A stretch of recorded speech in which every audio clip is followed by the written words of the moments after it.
capítulo 7.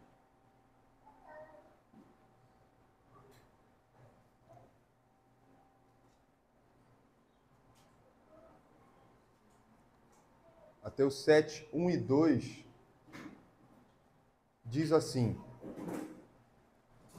Não julgueis, para que não sejais julgados, pois com o critério com que julgardes, sereis julgados, e com a medida com que tiverdes medido, vos medirão também.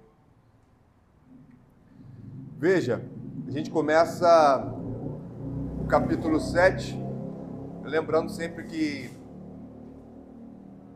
esse estudo é baseado no livro Estudos do Sermão do Monte, do pastor Martin Lloyd-Jones, e haverão muitas citações aqui no slide e lidas por mim aqui diretamente no celular. E ele faz uma análise muito interessante quanto ao Sermão do Monte no capítulo 7, de que não é uma coletânea de ensinamentos espaçados ou sem um tema principal, vamos chamar assim.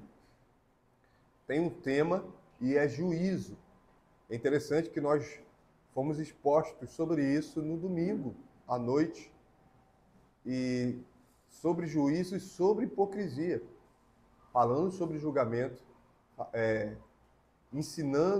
Paulo está ali ensinando sobre julgamento, sobre hipocrisia, que foi exposto, muito bem exposto pelo nosso irmão Vitor, e agora, mais uma vez, nós vamos nos aprofundar sobre isso. E aí, o que a gente tem que ter em mente é o não julgueis. O que quer dizer isso? Nós vamos tratar disso intensamente, se Deus quiser. E Jesus aborda esse tema, juízo, de várias maneiras no capítulo 7. E aí vale a pena a gente fazer uma revisão muito rápida sobre o que nós vimos no Sermão do Monte. Pode passar, meu irmão, por favor. Primeiro nós tivemos a descrição do crente, que foi dada pelo pastor Fernando, e aí os irmãos vão lembrar sobre a descrição do crente, que vai falar sobre ser humilde de espírito, né? Mas o quê? Ser manso. O irmão lembra outra característica? Ter fome e sede de justiça. Né? Então, os que choram, né? Os misericordiosos, e que nós temos, a consequência disso é que herdarão o reino dos céus. E depois, no capítulo 5, o efeito causado no mundo, que a gente pode resumir entre ser sal e luz. Nós somos, com essas características, sal e luz nesse mundo. E depois, instruções específicas ao crente em relação à lei. Foram 6 instruções, exposições de Jesus falando sobre a lei e sobre a correta aplicação da lei. Jesus diz que não veio revogar a lei, e ele nos ensina que nós devemos cumprir a lei de maneira correta. Falhando, né?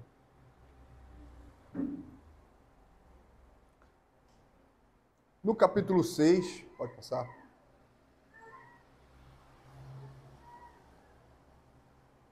Capítulo 6, o Senhor examina esse crente e, número 1, vai dizer, vivendo especialmente em comunhão com o Pai Celeste.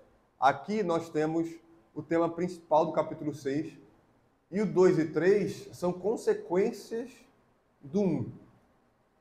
Se nós vivemos especialmente em comunhão com o Pai Celeste, nós damos esmolas de maneira correta, nós fazemos orações de maneira correta, nós jejuamos de maneira correta. Tudo quanto viver o propósito de produzir o crescimento espiritual. E, recentemente, o que nós vimos foi sobre a nutrição e a cultura de sua vida espiritual íntima e de seu ser, onde vai tratar sobre a nossa vida nesse mundo e de que nós não devemos viver preocupados, que quem fazem isso são os gentios. E nós, que somos crentes, mansos, misericordiosos, pacificadores, temos essas características, nós não vivemos ansiosos por coisa alguma. No capítulo 7, não julgueis. Pode passar. Aqui nós temos o resumo da interpretação das pessoas quando leem ou quando citam essa passagem. E o que a gente vai ver claramente é que bastaria continuar lendo o texto para entender que a interpretação não pode ser essa que está aqui. O que diz aqui? As palavras não julgueis precisam ser compreendidas simples e literalmente, como elas estão. Como se indicassem que o crente verdadeiro jamais expressa uma opinião sobre outras pessoas. Veja, a interpretação que todo mundo já ouviu é essa. Você não pode julgar as pessoas. Você não pode julgar as pessoas. E usam como argumento o versículo 2. Com o critério que julgardes, você será julgado. Veja, irmãos, o que nós vamos ver aqui e o que nós entendemos é que nós sim precisamos julgar. E aí a gente precisa definir o que é julgar. A gente vai ver aqui. A gente precisa entender o que Jesus quer dizer com isso. Se a gente deve julgar, Jesus está dizendo para a gente não julgar, não é? A gente precisa entender isso. E aqui ele traz um comentário interessante. Estamos vivendo em uma época em que as definições não estão sendo levadas a sério. Em uma época em que os homens têm aversão pelo raciocínio e odeiam a teologia, a doutrina e o dogma. Interessante, eu não sabia exatamente o ano que foi escrito esse livro. Ele coloca aqui essa época que ele está vivendo. O livro foi escrito em 1958. E o pastor Martin Lloyd-Jones está criticando isso. Eu lembrei do filme que o irmão Vinícius indicou lá no grupo da igreja. Imagina o pastor Martin Lloyd-Jones em 2024. O que ele diria? É interessante. E nós abordamos isso nos estudos aqui sobre Simplesmente Crente, do livro Simplesmente Crente, sobre essa aversão às definições. E a gente está vendo isso de maneira muito rápida e crescente, como aberrações que chamam de pronome neutro, é um exemplo que a gente pode tratar aqui de maneira muito explícita. As definições não estão sendo levadas a sério. Então a gente precisa definir as coisas. Por isso que a gente pode passar, meu irmão, vai entender o que Jesus quer dizer. Primeiro, o que Jesus não quer dizer. É possível essa interpretação que nós vimos ali? Aí nós temos exemplos aqui no próprio capítulo de Mateus 7, refutando aquela interpretação de que nós não devemos criticar. Ok? Resumindo, é isso.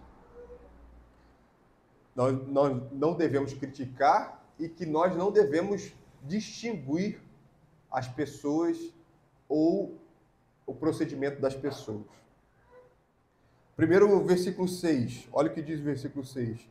Não deis aos cães o que é santo, nem lanceis ante os porcos as vossas pérolas, para que não as pisem com os pés e, voltando-se, vos dilacerem. Veja, e o pastor, ele comenta falando sobre esse versículo. Como poderia eu pôr em prática essa recomendação do Senhor se me fosse vedado exercer juízo? Como eu poderia identificar o indivíduo merecedor do título descritivo cão se eu não pudesse fazer juízo nenhum a seu respeito? São perguntas interessantes a serem feitas. Quem é o cão?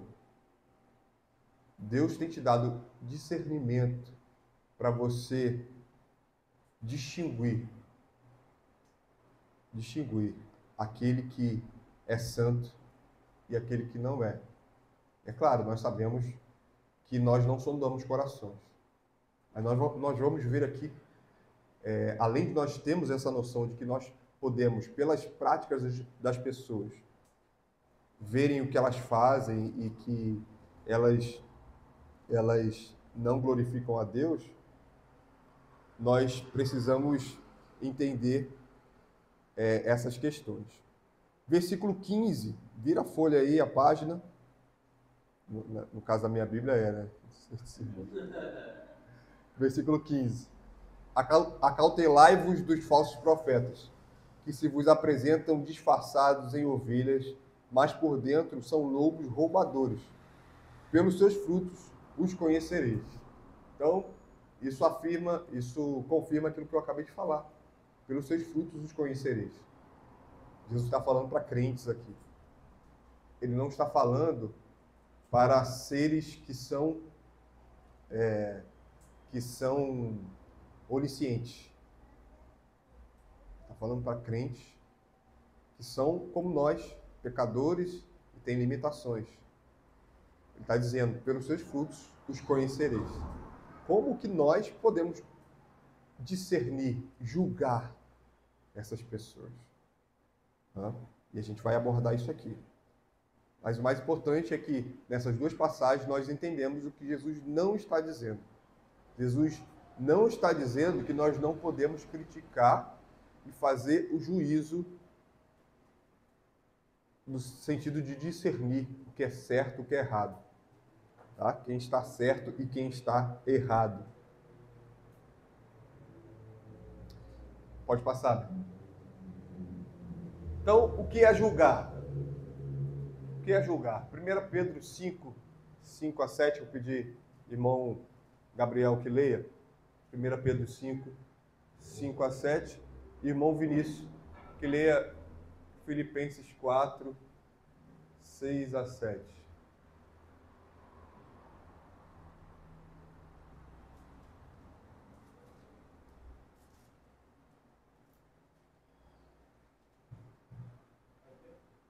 Pode.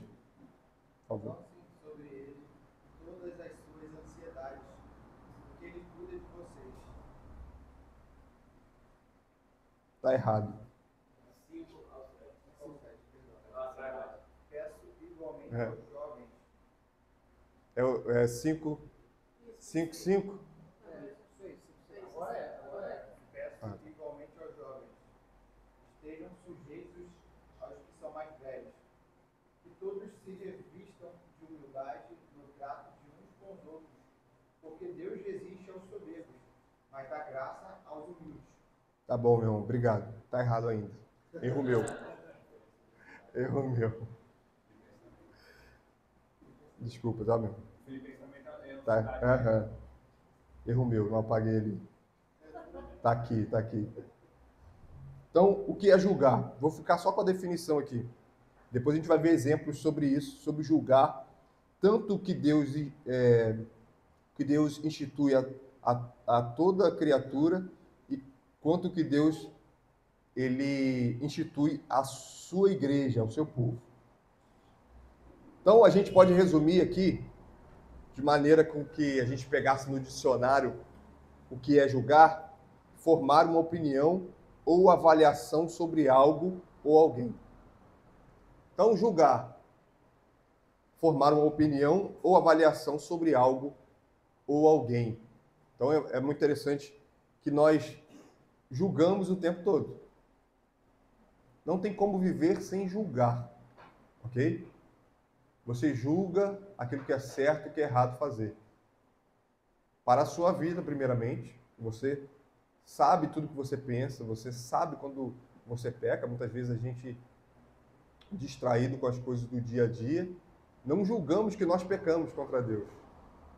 É o erro aí, porque além de pecar, nós não reconhecemos o erro. Passa. Ou seja, mostra a necessidade que nós temos de fazer isso. Formar uma opinião, avaliação sobre algo ou alguém, incluindo nós. Incluindo nós. Você peca e aí vem Mateus 18, né? Que a gente vai ler. É muito importante a gente entender. Você peca contra o seu irmão e aí Mateus 18 vai dizer que nós devemos, se nós fomos a parte que foi vítima ou que a pessoa que pecou, ela não se deu conta daquilo, o que nós fazemos? Sabendo que nosso irmão é limitado não só no ponto de pecar, mas também no ponto de estar ligado que pecou, nós devemos ir até o nosso irmão com amor, com julgamento amoroso, chegar até o nosso irmão e fazer isso, tá? E a gente vai abordar isso. Pode passar. Então a gente leu isso aqui, tá? Pode passar. E aí que vem o ponto que eu falei sobre o que Jesus, o que Deus, ele institui juízes e magistrados. E agora sim, nós vamos ler Romanos 13, pedir ao irmão Gabriel novamente que abra Romanos 13, 1 a 7, e o irmão Vinícius que abra 1 Pedro 2, 13 a 17. Romanos 13, 1 a 7. Passagens muito famosas, e nós vamos ter a exposição sobre isso em Romanos, né? Vale a pena a gente ler sobre isso. Romanos 13, 1 a 7. Que todos estejam sujeitos às autoridades superiores, porque não há autoridade que não proceda de Deus. E as autoridades que existem foram por ele instituídas. Assim, aquele que se opõe à autoridade resiste à ordenação de Deus. E os que resistem trarão sobre si mesmos condenação, porque os magistrados não são para temor quando se faz o bem, e sim quando se faz o mal. Você quer viver sem medo da autoridade? Faça o bem e você terá louvor dela. Pois a autoridade é ministro de Deus para o seu bem. Mas se você fizer o mal, então tenha medo, porque não é sem motivo que a autoridade traz a espada. Pois é ministro de Deus, vingador para castigar quem pratica o mal. Portanto, é necessário que vocês se juntem à autoridade, não somente por causa do temor da punição, mas também por dever de consciência. É por isso também que vocês pagam impostos, porque as autoridades são ministros de Deus, atendendo constantemente a esse serviço. Paguem a todos os que lhes é devido, a quem tributo, tributo, a quem imposto, imposto, a quem respeito, respeito, a quem honra, honra. Amém. Veja, irmãos, essa passagem é muito clara quanto ao que Deus Todo-Poderoso, e que nós vimos isso em Romanos, nosso irmão expôs. Eu vou voltar aqui só para a gente lembrar disso. De quem é esse Deus? Romanos 2, exposto pelo nosso irmão domingo passado, 2:2 diz assim: bem sabemos que o juízo de Deus é segundo a verdade contra os que praticam tais coisas. O Senhor, ele não é injusto, nós sabemos disso. Então, quando ele institui homens para julgar de maneira com que essas autoridades vão ser responsabilizadas se julgarem de maneira incorreta. A responsabilidade dele será maior. E aí, agora, 1 Pedro 2, por favor. Sujeitai-vos a toda a instituição humana por causa do Senhor, quer seja o rei como soberano, quer as autoridades como enviadas por ele, tanto para castigo dos malfeitores, como para o louvor dos que praticam o bem. Porque assim é a vontade de Deus, que, pela prática do bem, façais como livres que sois, não usando todavia a liberdade por pretexto da malícia, mas vivendo como servos de Deus. Tratai todos com honra, amai os irmãos, temei a Deus, honrai o rei. Amém. Então, aqui Deus, ele nomeia juízes e magistrados. Pode passar, meu irmão. Agora, especificamente, tratando em relação à igreja, nós temos Êxodo 18 e 21, pedi a irmã Aline que leia, e Mateus 18. Irmã Mara que leia Mateus 18, de 15 a 20, por favor.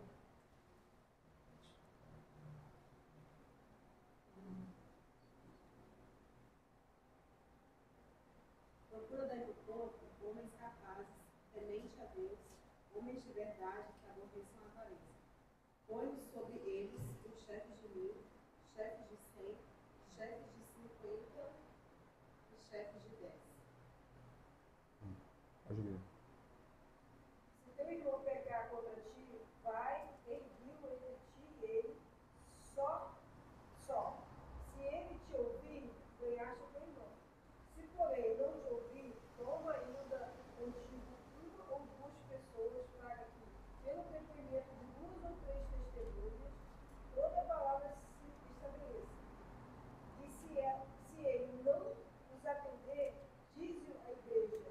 E se recusar ouvir também a igreja, considere como mentiu, comunicando. Em verdade, vos digo que tudo que ligardes na terra, terá sido ligado nos céus.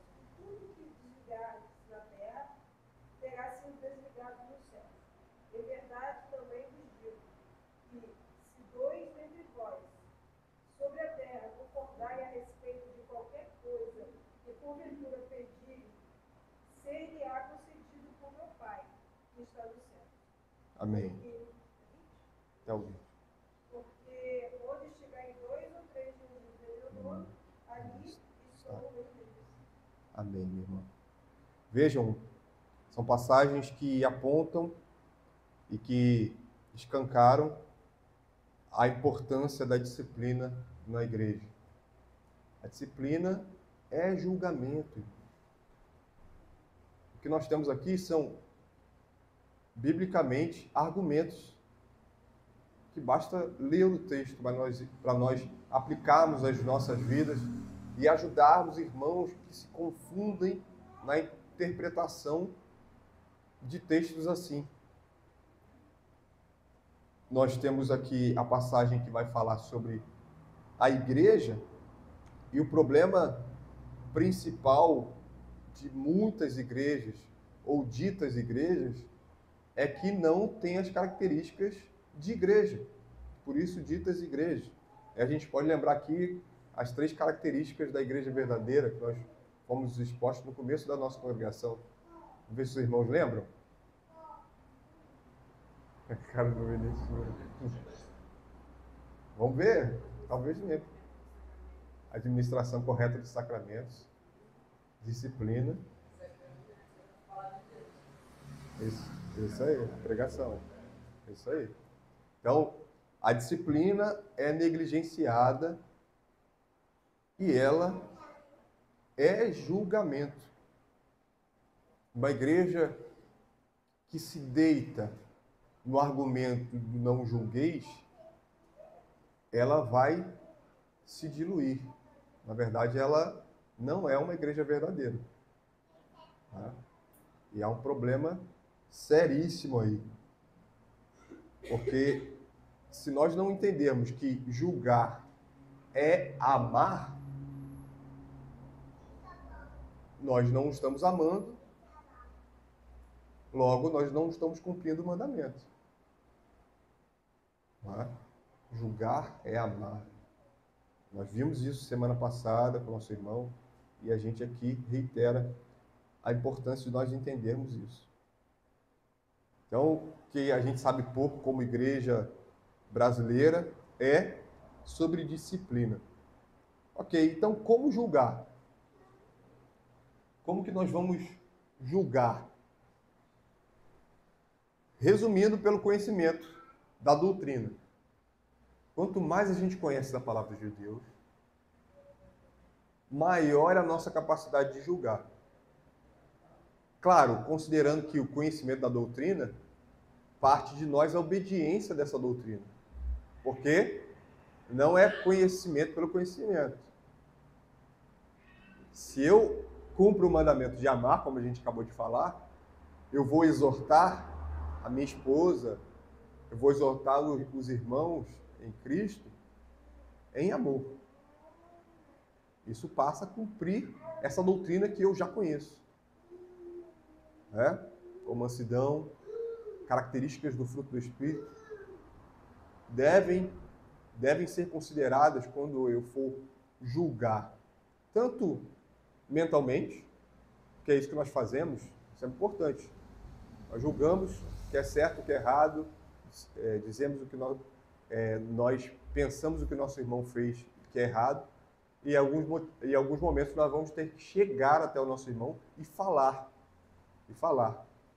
Por amor a nós, por amor ao próprio irmão que cometeu aquele erro. Nós estamos julgando. Então, como nós vamos julgar pelo conhecimento da doutrina?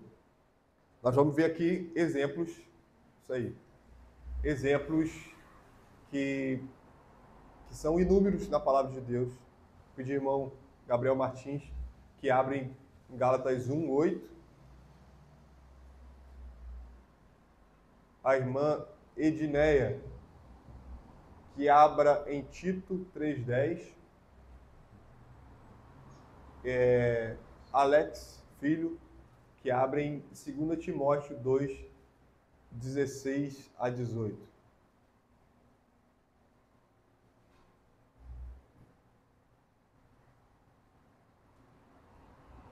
Gabriel Martins, por favor, pode ler. Mas, ainda que nós, ou mesmo um anjo vindo do céu, vos pregue evangelho que vá além do que vos temos pregado, seja anátema. Assim como já dissemos, e agora repito, se alguém vos prega evangelho que vá além daquele que recebestes, seja anátema. Amém. Mostra a firmeza que nós devemos ter a julgar. Esse versículo 8 é maravilhoso, porque Paulo ele resguarda os Gálatas dele mesmo. Ainda que o anjo do céu, ou mesmo nós, venhamos e pregamos outro evangelho. Ele está falando, eu falei isso. Agora, se eu chegar em outro momento, chegar e falar outra coisa, não considerem. Julguem. Peraí, ele falou isso e agora está falando essa outra coisa. Firmeza. Firmeza naquilo que nós cremos é essencial. 2 Timóteo 2:16-18. Alexinho. Evita igualmente os falatórios inúteis e profanos, pois os que deles usam passarão a impiedade ainda maior. Além disso, a linguagem deles corrói como câncer, entre os quais se inclui Himeneu e Fileto.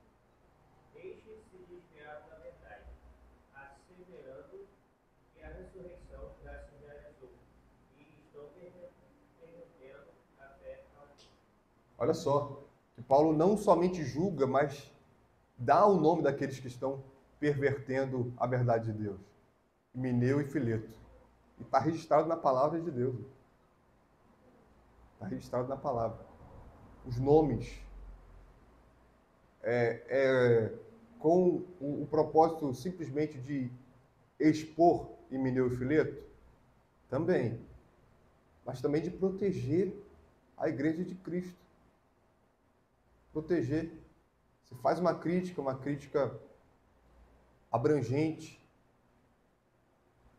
Só que às vezes a necessidade de dar nome àquele que está pervertendo a verdade de Deus, por amor à igreja, que ainda não tem aquele conhecimento que você tem. Vai ser essencial isso. Interessante ligar isso, né, o apóstolo Paulo, que ele mesmo como apóstolo de Cristo, autoridade, né, direto de Cristo, ele considera a possibilidade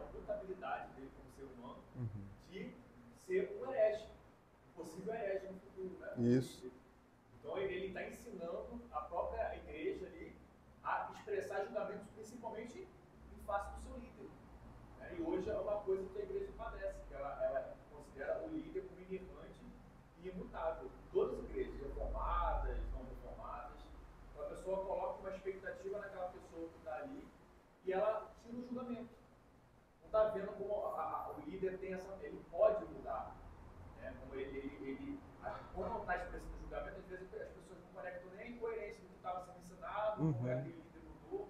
Aí a igreja de repente acorda, caramba, o que aconteceu nesse meio termo? Aquele líder daquela igreja ele já estava mudando a teologia dele há muito tempo e a igreja não estava sendo instruída ou não estava exercendo o que o apóstolo Paulo está dizendo, né? A considerar anátema aquela teologia contrária ao evangelho. Então, acho que a igreja hoje tem essa deficiência de confiar muito no seu líder e não seguir o princípio bíblico de que todos os homens são imutáveis e pecadores. É interessante que o Vitor tocou rapidamente sobre isso, né, que a gente já teve aula no catecúmeno sobre a importância das confissões, falando da necessidade de nós entendermos não só que nessa igreja o pastor pode mudar seus pensamentos, como o pastor pode sair e entrar um outro pastor que não comunga dos mesmos pensamentos, né? É a necessidade dos credos e confissões para que nós tenhamos um pensamento consistente, uma fé consistente. Minha irmã, por favor.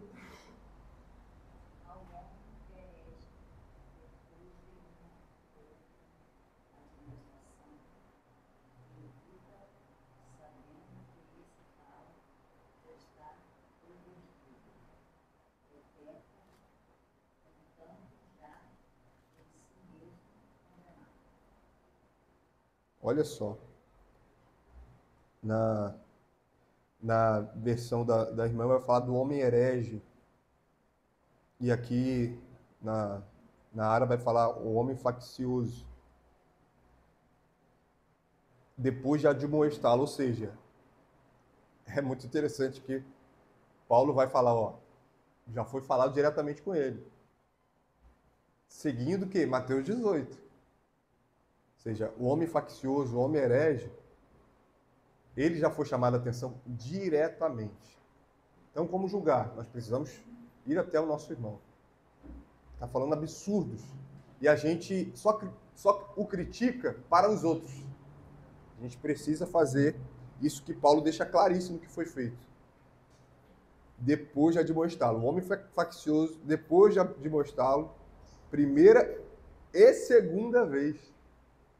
Ou seja, houve ali amor por parte da liderança em chegar primeira, segunda vez. Agora, o grande problema é que esse homem, ele não faz mal apenas a ele. Ele é faccioso, ele é herege. E ele vai encantar outras pessoas para segui-lo. Então, há necessidade de nós estarmos atentos a isso. Pode passar. Agora, o apóstolo João, nas suas cartas tão amorosas, ele traz ensinamentos sobre a necessidade de nós julgarmos. Pedir ao Danilo, por favor, e abra em 1 João 2, 18 a 26. E a Isabela abre aí em 2 João, versículos 7 a 11.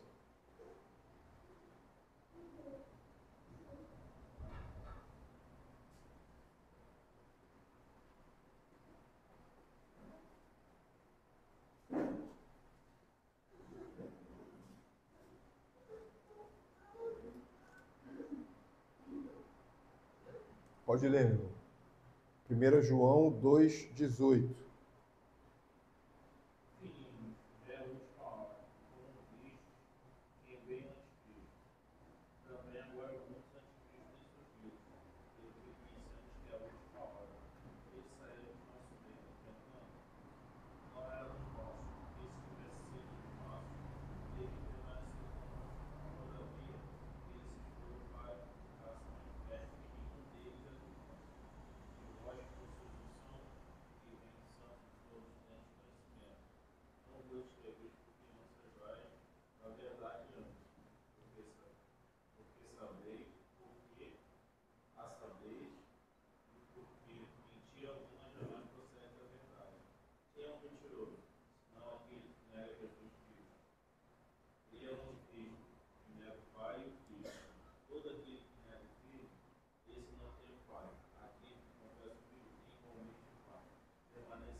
Perfeito. Irmãos, vejam que aqui João, ele deixa muito específico como que você vai fazer esse julgamento, principalmente desses que diziam que Jesus não é o Cristo. Se esse herege diz que Jesus não é o Cristo, ficou fácil o seu julgamento, não é? Ficou fácil. Agora, você precisa compreender profundamente, cada dia mais, e crescendo em graça e conhecimento, para que nas minúcias esse julgamento também seja feito. Porque esses homens, como diz o versículo 26, procuram enganar. E se eles procuram enganar, a maioria deles não vai dizer explicitamente que Jesus não é o Cristo. E aí, o conhecimento da palavra vai ser essencial para que nós possamos discernir, julgar isso. Agora, 2 João 7 a 11.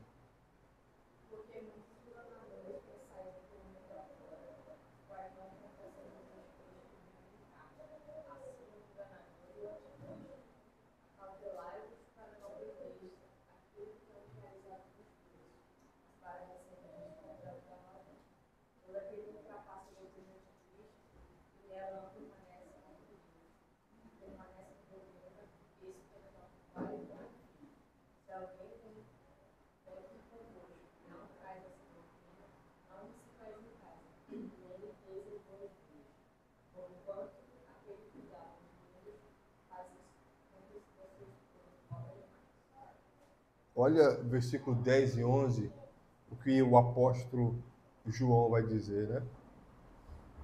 Se essa pessoa não confessa essa doutrina, não a receba em casa, porque você está sendo cúmplice das obras más dela. Não a receba em casa. Ou seja, o julgamento deve ser feito discernindo e protegendo a você, a sua família, e também protegendo o que as pessoas vão pensar disso. E por amor à verdade de Cristo, você não recebe essas pessoas. Muitos diriam que isso aqui é muito radical, quando na verdade é o básico sendo feito. É o princípio básico sendo feito. Você não comunga daquela verdade, pelo contrário, aquele que está pregando outra doutrina, como lemos em Gálatas, seja amaldiçoado. Pode passar.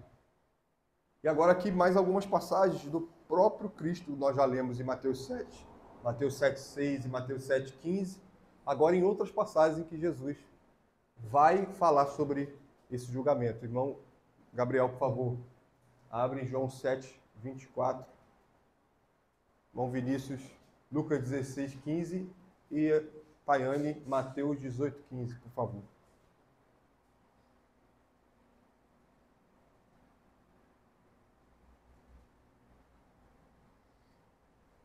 Não julguem segundo a aparência, mas julguem pela reta justiça. Olha só, talvez um dos versículos mais claros do que Jesus está dizendo em Mateus 7. Não é? Não julgue segundo a aparência. Julgue pela reta justiça.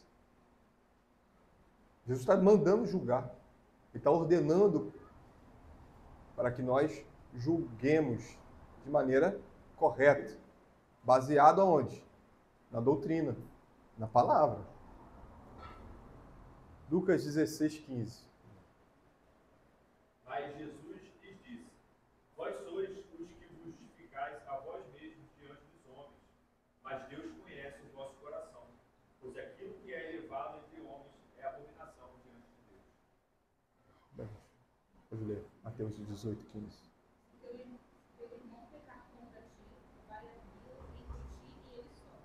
Vamos lá. Desculpa, meu irmão, pode passar. Se ele te ouvir, ganhar a teu irmão. Amém. Estou ansioso. Veja, a importância de nós entendermos que Jesus reitera o ensinamento. E se nós pegamos uma parte isolada, já era. E é isso que nós temos feito muitas vezes. Nós pegamos não só uma parte isolada, não só um versículo isolado, 2 palavras são suficientes para a gente criar uma doutrina errada do que é julgar. Não julgueis. Agora, o próprio Cristo ensinando a nós como nós devemos fazer isso. Em todas essas passagens que nós lemos aqui. Deixa eu passar. Então, não julgueis. Não julgueis. O que Jesus quer dizer com isso? Ele não estava ensinando que não devemos fazer avaliações com base no juízo. Antes, preocupava-se muito com o juízo condenatório. Ao procurarem evitar essa tendência humana para condenar, muitas pessoas têm se inclinado para o outro extremo e assim, uma vez mais, ocupam uma posição falsa. Irmãos, nós não é permitido a nós dizer quem vai e quem não vai para o inferno.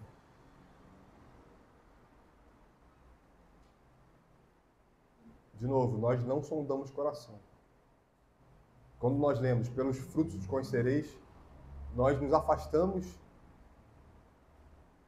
em amor àquela alma. Em amor àquela alma.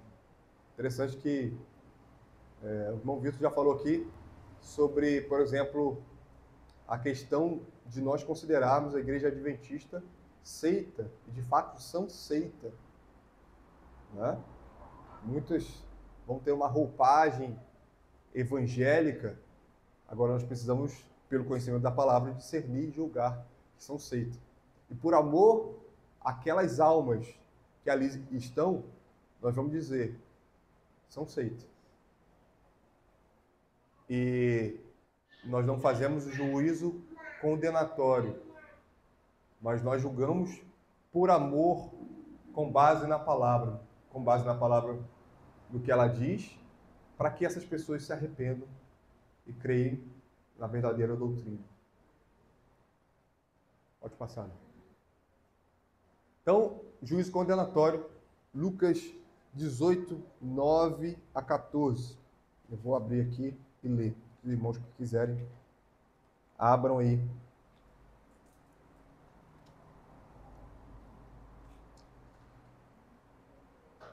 Na série de parábolas que nós tivemos aqui no domingo de manhã, nós fomos expostos a essa parábola pelo nosso irmão pastor Fernando. Parábola do fariseu e o publicano. E aí nós precisamos ter em mente, lá no Sermão do Monte, que Jesus está tratando dos fariseus. Né? Nós vimos isso desde o capítulo 5, capítulo 6, e agora continua assim.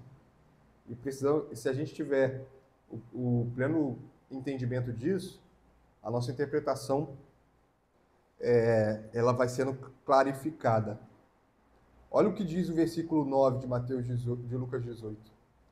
Propôs também esta parábola a alguns que confiavam em si mesmos, por se considerarem justos, e desprezavam os outros. Poderia parar aqui, mas vamos ler a parábola. 2 homens subiram ao templo com o propósito de orar, um fariseu e outro publicano.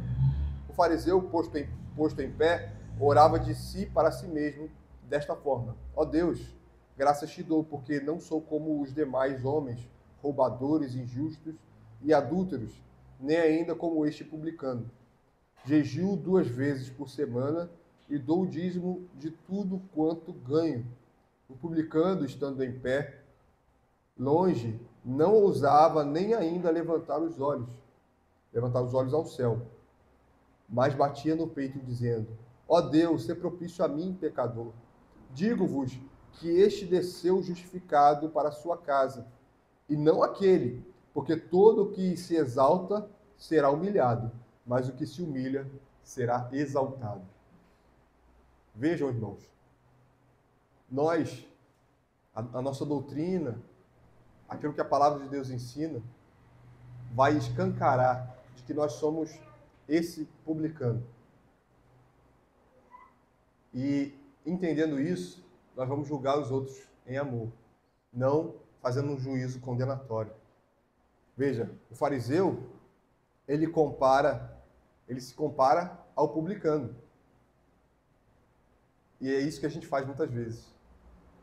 A gente negocia com Deus, porque nós não somos como aquela outra pessoa. Agora, se você quer negociar com Deus, negocie com Deus em comparação ao próprio Deus. E você verá que você não merece nada.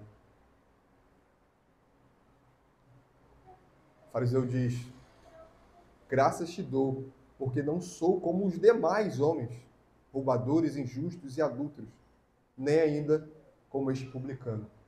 É muito fácil nós nos compararmos aos outros. Se compare ao próprio Deus e veja que você não tem direito algum de fazer juízo condenatório das pessoas. Pelo contrário, lembre que aquela condição daquela pessoa,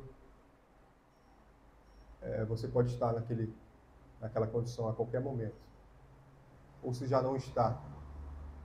Mas lembre também que você peca diariamente contra Deus.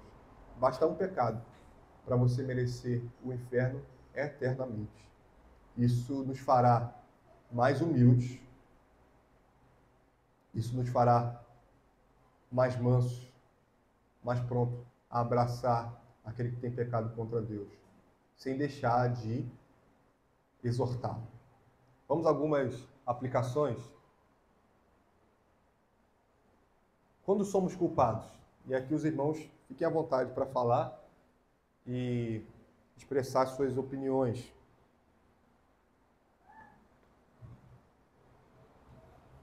Expressar nossas opiniões sobre pessoas que não têm qualquer vinculação direta conosco. Então, quando somos culpados?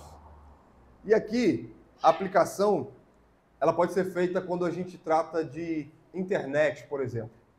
Veja o que o pastor Martin Lloyd Jones diz. Cumpre-nos, entretanto, examinar essa questão em nossa vida prática.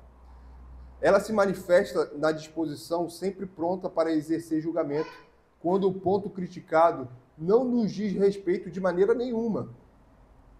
Quanto do nosso tempo despendemos expressando as nossas opiniões sobre pessoas que, na realidade, não têm qualquer vinculação direta conosco.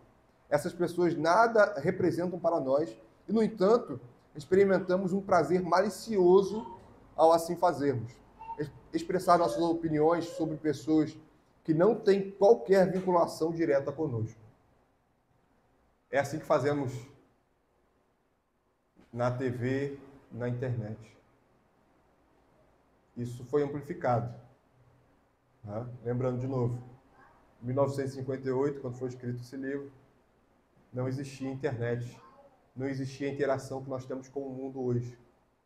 O que a internet fez foi amplificar o nosso pecado.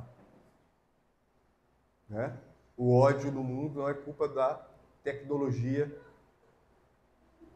não é culpa das rápidas conversas que trocamos na rede, mas única e exclusivamente nossa.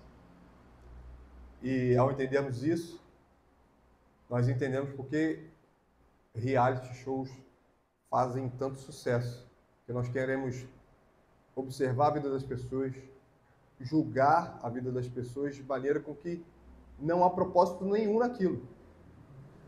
E veja, às vezes seu julgamento é correto. Aquela pessoa fez aquilo e ela está errada. Mas não tem propósito nenhum, você nem conhece a pessoa, você nem chegou até a pessoa para criticá-la. Ou seja, você não ganhou nada com isso. Você apenas quebrou o 9º mandamento, que não é apenas mentir. É muitas vezes falar a verdade quando não convém. Os irmãos entendem isso? É a chamada fofoca. Né? A fofoca, você pode argumentar dizendo, não, o que eu falei foi a verdade. Não é? Mas quando nós entendemos o princípio, quando entendemos o que quer dizer o nono mandamento, sabemos que a verdade deve ser dita da maneira correta, no momento correto. E esse tem sido um dos nossos grandes problemas. Nós julgamos sem propósito nenhum. Abrimos a nossa boca quando deveríamos nos calar. É o que a gente vê nos vídeos, né? Muitas vezes pastores que só por visualizações querem criticar todos os acontecimentos daquele dia, porque seus vídeos serão mais vistos. Não é? 2. Personalidades e princípios. Aqui, nós precisamos fazer essa distinção, muitas vezes, de quem está fazendo, para que nós não venhamos julgar de maneira incorreta. Não é? Porque o que acontece, às vezes não de maneira proposital, mas a gente precisa sondar o nosso coração e buscar a sabedoria do Senhor, de que nós estamos sempre prontos e com um ímpeto maior com uma pessoa para julgá-la, para chamar a atenção dela, e com outra não. É claro, existem gradações, mas sempre com amor. Né? Se eu tenho minha esposa, então eu vou chamar a atenção dela em amor, mas muito mais do que outras pessoas. Certo? Nós temos aqui a igreja, então, em amor aos irmãos, e compreendendo que os irmãos estão submetidos à palavra, vou chegar até os irmãos e falar em amor. E muitas vezes nós fazemos distinção de como vamos chegar, porque aquela pessoa, ela caiu de novo naquele pecado, e nós precisamos ter discernimento, fazer esse julgamento da personalidade e dos princípios. Julgar sem saber. Aí, de novo, Mateus 18, né, irmãos? Mateus 18, a gente deve ser criterioso, nós devemos ser criteriosos quanto a isso. Precisamos entender todas as partes para não nos expormos. Você critica tal pessoa, você se expõe, você mostra um ponto quando você não ouviu a outra parte. Esse é o princípio básico do direito, né? As partes precisam ser ouvidas. E, naquele ímpeto de saber de uma pessoa que você confia, do lado dela, você não ouve a outra parte. E faz um julgamento sem saber o que está acontecendo, sem julgar, sem discernir, para que você chegue no denominador comum. E o quarto ponto, exercer juízo final. Olha o que diz Lucas 9,54, última passagem aqui para a gente fechar.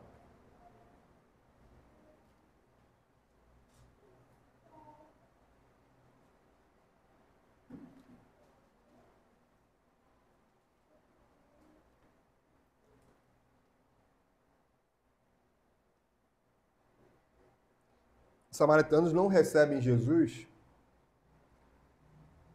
e vendo isto, os discípulos Tiago e João perguntaram: Senhor, queres que mandemos descer fogo do céu para os consumir? Jesus, porém, voltando-se, os repreendeu e disse: Vós não sabeis de que espírito sois, pois o Filho do Homem não veio para destruir as almas dos homens, mas para salvá-las. E seguiram para outra aldeia. Tiago e João aqui estão fazendo um juízo condenatório, né? Quando, no momento certo, nós vamos ser cobrados pelas nossas práticas, por todas as nossas práticas. Nada ficará impune. Amém, irmãos? Então, possamos discernir com sabedoria, possamos em nome de Jesus, buscarmos fazer de maneira criteriosa esse julgamento, para que nós não sejamos vistos como tolos. Amém? Alguém quer comentar alguma coisa?